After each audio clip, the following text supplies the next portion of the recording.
Welcome to the Private Practice Startup Podcast, where we help mental health professionals grow their dream practices and live a life they love. We chat with successful private practitioners, business coaches, and marketing experts, bringing you tons of practice building tips. We invite you to take advantage of our private practice paperwork and our signature marketing e-course. And we have a gift for you. This is the exact methodology we use to create our six-figure private pay practices and have helped many other therapists do the same. Go to privatepracticestartup.com and on the homepage, click the button to download a free copy of your dream private practice playbook. Now on to today's episode. Hey there, Startup Nation. Welcome back to another episode of the Private Practice Startup Podcast. You are joining us for our Success series. This is a series where we catch up with some old coaches and alumni to figure out where they are and what's happening with them now. And they share about their trials, their tribulations, where they are now, and what for them has allowed them to succeed in private practice. So we're going to be chatting with Dr. Sean Davis, who is now a 3-time guest on our podcast. He's done other podcasts where we talked about getting paid to travel. And actually, Sean was our very first podcast guest ever, if I'm correct. Am I correct, Kate? You are correct. Yes. Now, don't ask me. We're bringing it full circle. Don't ask me 5 years ago what we talked about on the first podcast, but we can always check that out. So we'll add Sean's previous episodes into the show notes, and you can see the success of the Private Practice Startup Podcast and how we actually started out from the first episode and how we've evolved, just for fun. If you are brand new to us, we want to say welcome to the Startup Nation family. We are delighted that you are here. We would love to give you guys a gift, and this is the exact methodology actually that Sean has utilized, as well as Kate has utilized, myself and many therapists, to really help therapists be successful in private practice. Head on over to privatepracticestartup.com, and right there hanging out on the homepage, there's a big button. I think it's pink, might be blue, might be a little bit of both. You can go ahead and grab that completely free. And if you're a loyal listener, welcome back. We are so happy that you are here. We hope that you guys joined us last week as we spoke with Monica on how to automate your private practice, something that Kate and I love doing, talking about systems, people leverage, and technology leverage. So if you need some more time and freedom in your private practice, definitely check out that podcast. So a little bit about Sean, or Dr. Davis. So Dr. Davis is a distinguished professor of couple and family therapy at Alliant International University in California. He's the co-author of 2 of the field's most popular theory textbooks and the field's first textbook on common factors. If you're not an MFT, you might be like, what exactly is that? I know it's something MFTs talk about a lot. He's also the founder and director of the Davis Group Counseling and Wellness Services with offices throughout California. Before we dive in and welcome Sean, I just want to take a quick moment to thank our sponsor. As a therapist, you're probably too preoccupied with your caseload to think about bookkeeping or tax filing. Herd is a bookkeeping and tax platform built specifically for therapists that helps you track and improve your practice's financial health. Regardless of whether you're a seasoned clinician or in the first year of your practice, Herd will help you identify areas for growth and streamline best financial practices for your business.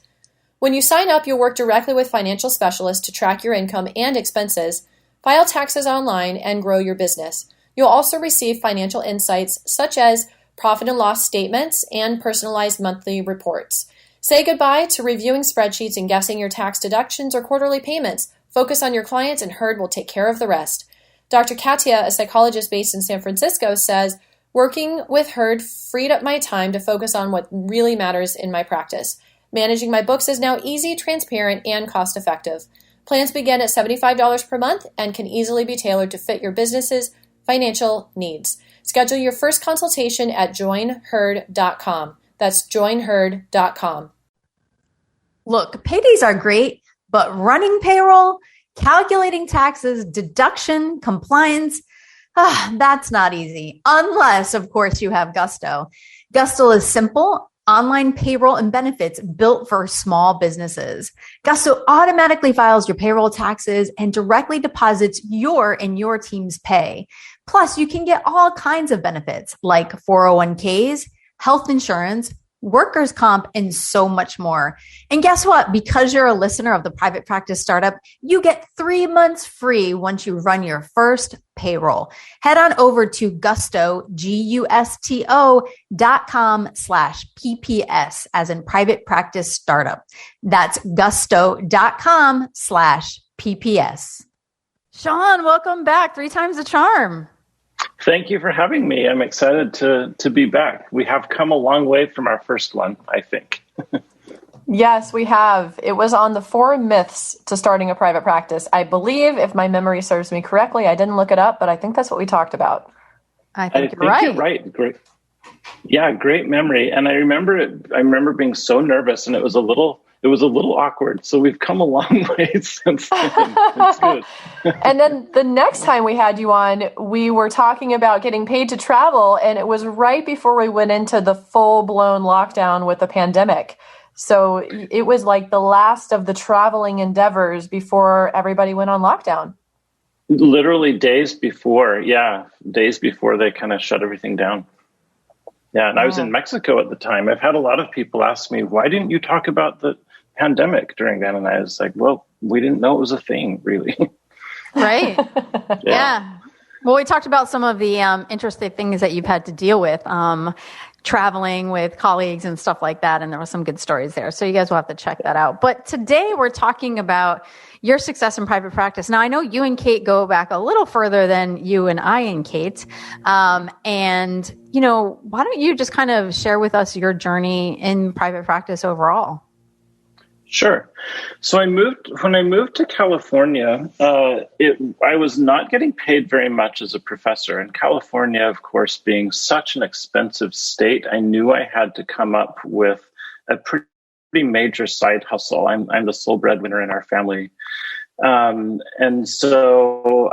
it's hard to get licensed here. And so I started working really hard to get my license and then set up my personal practice. And that filled up fairly quickly. And was nice to the point where I was referring people out a lot. And it didn't really make sense to me to refer everybody out, be referring so many people out. And so at the time, I had a lot of students who would ask to learn how to do private practice from me. And so I eventually just decided to have a few of them work for me.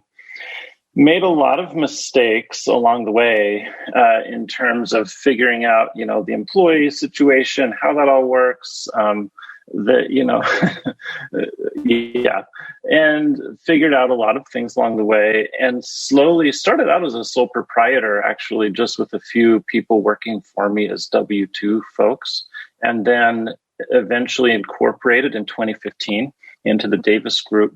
And grew from 2 employees to now I think we'll have about a dozen. By the end of the year, we'll have, I think, about 15 employees, and we will have locations in 5 different places in California. 5 different places throughout California. So that's amazing. I know that we had already met then, but when you actually took our private practice course and coaching program, you had 2 locations, and I remember your texts, and I think Kate and I were actually in Philadelphia at the time, and you had said it was like a few weeks in, or maybe this was after the course was over, and you had shared how you had grown and that you're opening a 3rd location. It's amazing to hear that you have 5 locations now. That's so exciting. Thank you. Yeah, it's fun. We have Roseville, El Dorado Hills, Palo Alto by Stanford, and then we have San Diego and Newport. We'll have Newport Beach later this year. So that's on the agenda for a couple months from now. So it's exciting. It's a lot of fun. It is. And how much, share with us a little bit about how you've grown. I know you're talking about hiring initially, but from going from a solopreneur to having 5 locations, that's amazing.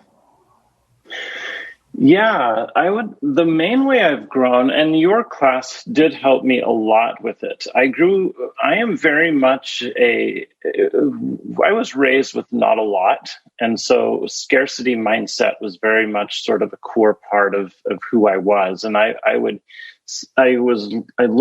knew I was really good at eking every last little bit of value out of something I was doing. And if I could pay someone to do it or do it myself, absolutely, I was going to do it myself, even if I had to learn how.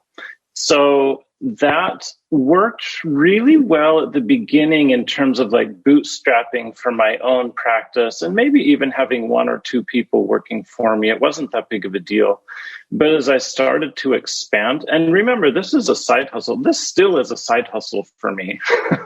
To be honest, yeah, we can get more into that if you want, how I do that. But it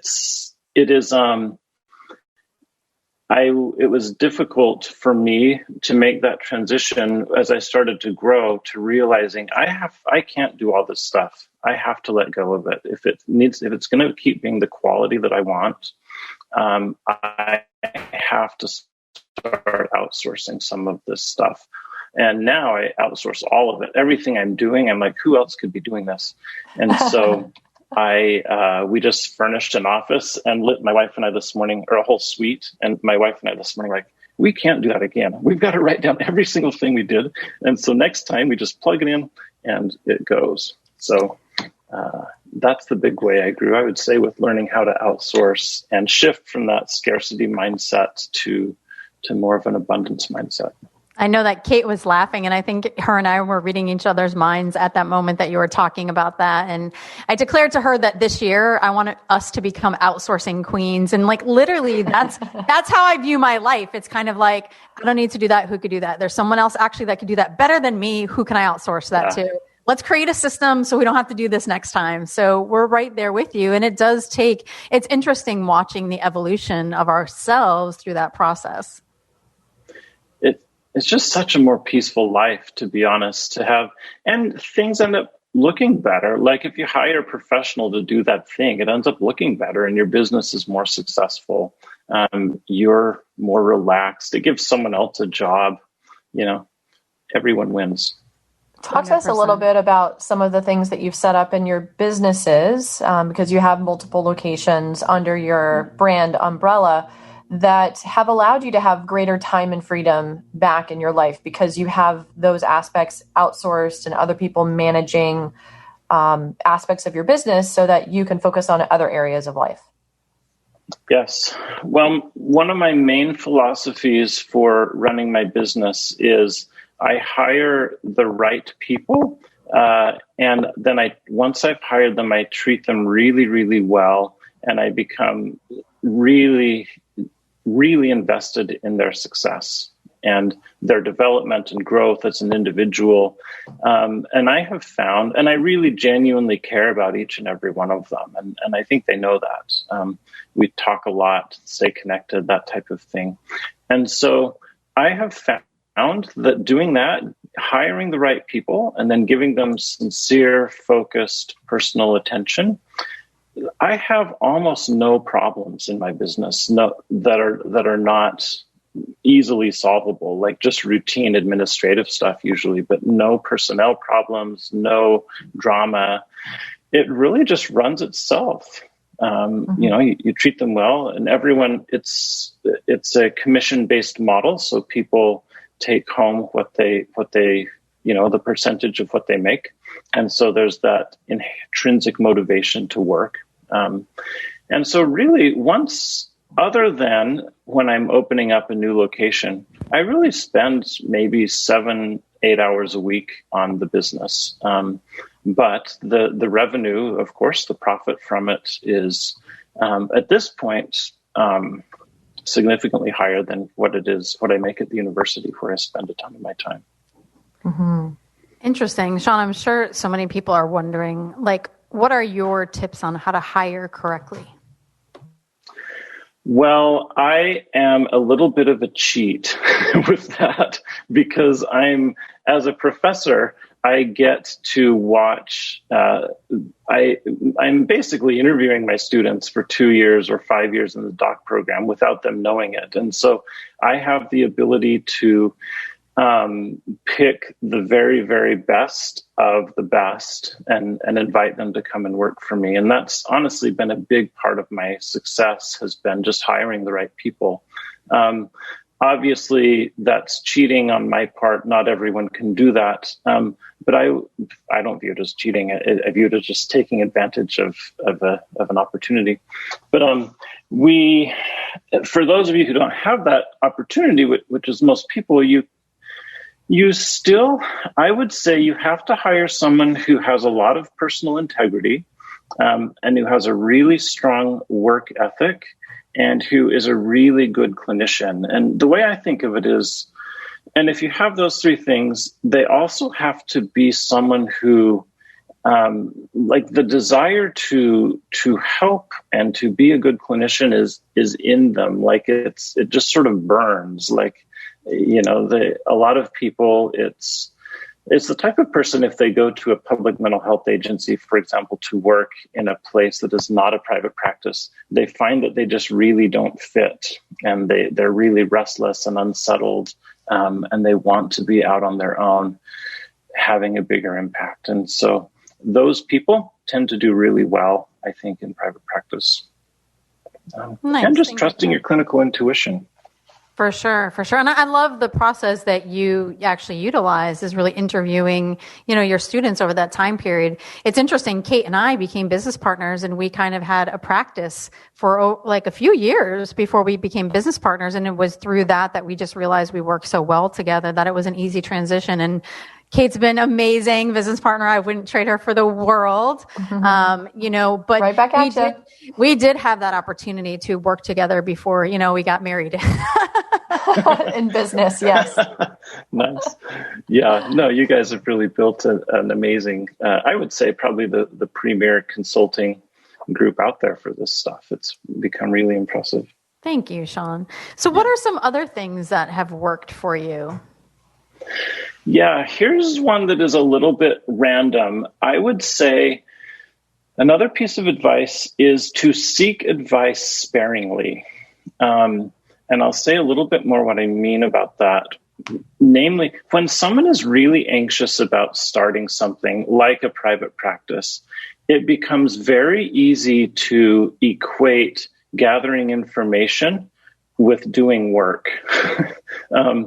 I think, and what I have found along my way and my journey is, as I push ahead, I am much more effective when I just push ahead until I run into a problem that I can't figure out how to solve.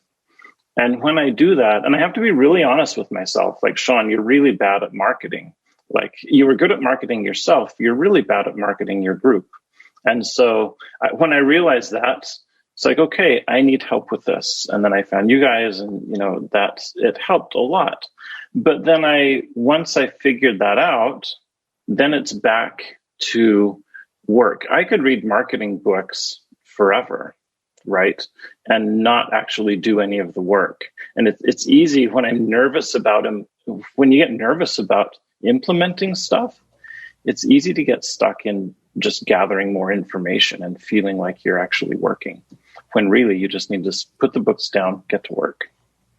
And you're right. There is a flood of information nowadays, especially in the practice building world. When I first got started in private practice back in 2006, there was like hardly any. Casey Truffaut was out there with her program and doing her thing. And that was really the only resource that was there. Now there's an abundance of free and paid content and all sorts of support programs, coaching, you name it. But it can be a lot of extra noise that can just be overwhelming and like information overload, to where you just don't even do any of it because it's all, competing in your mind, and it can be very overwhelming. Absolutely. I think it's really important just to pick one or two trusted sources, and refer back to them when you get stuck. That would be my advice. And I would certainly include you too as one of the few trusted sources that every therapist should have. And that's not just because we've become friends along the way, but also because, the numbers don't lie, right? Like I send you guys my charts every now and then of, like, after I took the class, you could see my revenue shot way up. And then as I've continued to implement those things, we're growing between 40 and 60% a year ever since I took the class. Amazing. So. Is managing your practice stressing you out? Try Therapy Notes. It makes billing, notes, scheduling, and telehealth a whole lot easier. Check it out, and you will quickly see why it's rated the highest EHR on Trustpilot with over 1,000 verified customer reviews and an average customer rating of 4.9 or 5 stars. You'll notice the difference from the first day you sign up for the trial. They offer live phone support 7 days a week. So when you have questions, you can quickly reach someone who can help. You are never wasting time looking for answers. If you're coming from another EHR, they make the transition really easy. Therapy Notes will import your client's demographic data free of charge during your trial so you can get going right away. Use the promo code PPS to get your first 2 months for free, or try out Therapy Notes for free, no strings attached, including their very reliable telehealth platform. Make 2021 the best year yet with Therapy Notes. Sean and I will text back and forth, and we'll talk every now and then. And I always love getting the updates to hear how how his practice is growing and evolving, and his teams are growing, and now 5 locations across California. It's just amazing. Katie, what were you going to say? No, I was just love the advice, because it can get very overwhelming, and it just reminds me of when I was in private practice early on, right? It's just all the information, and then you don't follow that methodology, and you really have to quiet the noise and get really present and follow that step by step. I always say all diets work. They're not all for you. But when we're, trying, I'll do this, I'll be vegan for a week, and then next week I'll be keto. And then, after that, I'll do the Atkins or paleo. It's not going to work. Right. And so really, being intentional and following that, for sure. It totally makes sense. Yes. It's like any investment, any successful investment, you pick a path that is based on correct principles, proven principles, and just work it. And it takes time, but stick with it, and yeah, it will work. I would say another piece of advice, if I could, would be to keep things simple. The more complicated you get, one thing, this was a lesson I learned sort of paradoxically, because I only had a day a week. Alliant gives me a day a week outside of the university to work on stuff that I, professional development that I want, whatever I want to do. And so I had 1 day a week to make this work. And what that forced me to do, paradoxically, was to really narrow. I only had time to focus on what worked. And so my business is pretty lean. It doesn't have a lot of bells and whistles that hang off of it. I don't spend money on a lot of stuff that I don't need. And as a result, like when I hire someone new, they're like, "Don't you have this?" I'm like, "No." "Why?" "Well, we don't need it." "Yes, we do." I'm like, "No, let's sit and talk with me. Hear me out." And they're like, "Actually, yeah, you're right. You don't need that." So whatever it might be, just really make sure that you need it. Keep it lean, keep it simple, and everyone's happy. I love that you mentioned that. And, one of the things that I think is so important, and I don't know your process for this, Sean, but a lot of times we get stuck working in the business. And when we're working in the business, we never get to take a moment to step back and look at the wider picture and really look at our business and see what's working. I know for me, every time Kate and I do that, it is kind of like this cleansing out process of what you're talking about. It's like, well, do we need that? No, that's not working. What should we stop doing? What should we continue doing? And it's this process that actually makes your business run better, more healthy. It's just a really cool thing. I always enjoy doing that. And I always feel much more at peace and have much greater clarity when we do that. Absolutely. Somebody said during this pandemic something that really stuck with me. They said, you want to make sure that this pandemic is not a wasted sacrifice. Like if you come out of this pandemic and you're exactly the same as you were when you started it, you missed a once in a lifetime opportunity perhaps to make some big shifts. And so I have thought about that a lot. And what do I want to be different? And what you just said, working on my business rather than in it, has been one of the main things. So I've scaled my personal client load way back. I've systematized a lot of stuff, and I've outsourced a lot of stuff this time. And I'm also scaling back some things at Alliant, renegotiating some stuff there. And so my goal is just to have I've really enjoyed my time with my family. I've enjoyed reconnecting with some hobbies that I used to, that I loved as a kid, but maybe have just fallen by the wayside as an adult. And I just want to get back to that life, where, I've planted a garden, or I can go fishing if I want to, or, whatever, take a day off with my kids and run around. So, yeah, I'm enjoying that. And I keep reflecting back, Sean, earlier in the podcast, you said that your group practice is your side hustle. I don't know that we've ever had anyone on that would ever say that, but I love how you're talking about it, because it's like, if you only give yourself a certain amount of time, you really find what the priorities are and you make that work. And a lot of things that I've found in business, right, which also works on ourselves, it feels very counterintuitive, right? It's like, okay, I want to grow this massive business, but I'm just going to do that in 8 hours. Like, that's just not the way we think. We think that we have to spend all this time and energy and money and stuff like that. And it just reminds me also too, because Kate and I are evolving in our own businesses and in the private practice startup. And, from tomorrow until the end of August, there's 5 weeks of vacation between the two of us. So we're going to get a lot done in a lot less time. Yes. Good for you. Fantastic. Another piece of advice I picked up along the way, someone said, figure out what the important things are in your life and then choose them. I think this was Clayton Christensen. He is a guy at Harvard and business school. He said, figure out what the important things are in your life and then make the decision once to that is you. Like, just make the decision to follow that once and never make it again. And so what I have done personally is, for me, it's my family. I really want to be a good dad. I want to be a good husband. That's important to me. And so I decided a long time ago, I will never work past 5 in the evening, and I will never work on the weekends, especially Sunday. And so since 2000, I've worked on Sunday 3 different times.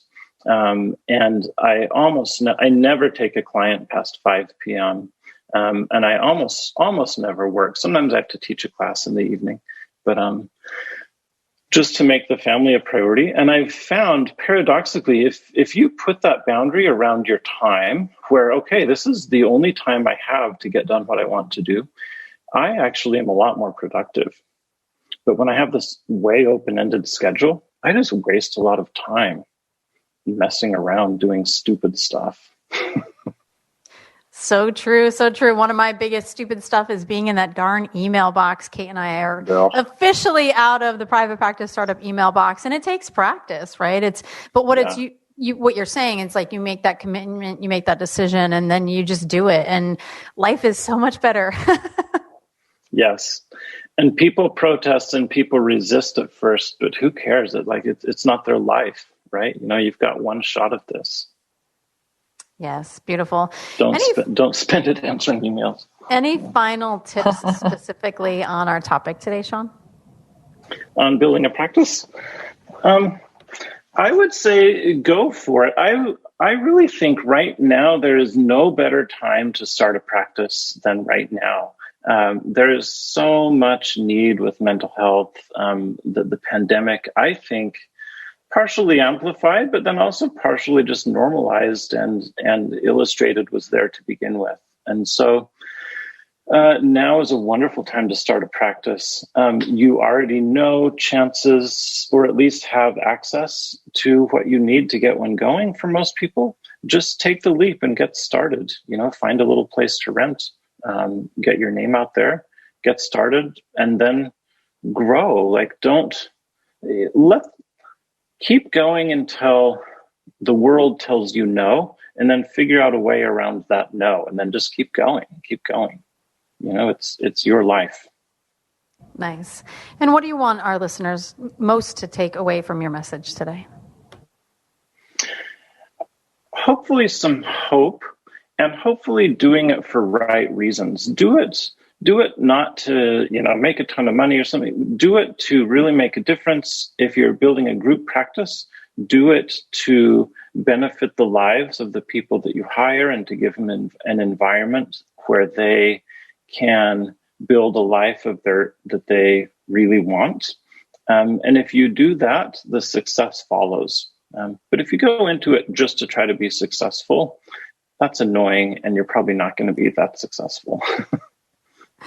Got it. Well, thank you so much for joining us for round 3. And I really just have loved listening to your journey and really a lot of the tips and stuff that you've shared. Not stuff that we've really talked about all that much. Some of them we have, but I just love your concept and how you've built your group practice as a side hustle. That's amazing. Kate? Thanks.